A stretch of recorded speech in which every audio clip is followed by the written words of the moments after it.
Hi guys, we have successfully installed Kali Linux Metasploitable 2 machine. Now this time to install OWASPbwa.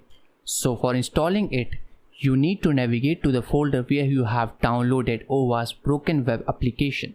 So I am inside the folder where I have downloaded it. So I'm going to just double click on the OWASP broken web app. So after double clicking, as you can see that we are going to inside VirtualBox. So we are inside VirtualBox. So what I'm going to do is I'm going to name it like OWASPbwa, and after hitting enter on import, you will see it will start importing the files. So I'm going to just pause the video till the completion of this. Now file importing is being successful. So next step that I'm going to do is I'm going to open it. So when you click on this particular machine and click on start, it will start booting. When you open it first time, it will going to take some time. It depends upon how much RAM you have allotted to this particular machine.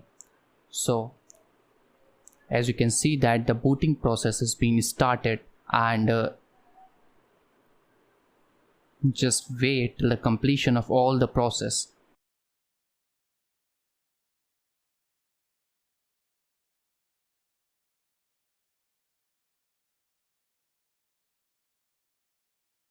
Now installation process has been completed, so it is asking for the login.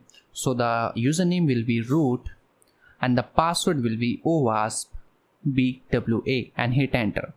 So as you can see that we are inside the OWASPbwa enable machine. So as you can see that the IP address of this particular machine is, if config hit enter, so the IP address of this particular machine is 10.0.2.15. so this is the IP address of this particular machine. So we are going to see later how we can use all these IP addresses for our attacking. So this is all for this lecture. Thank you for watching this lecture.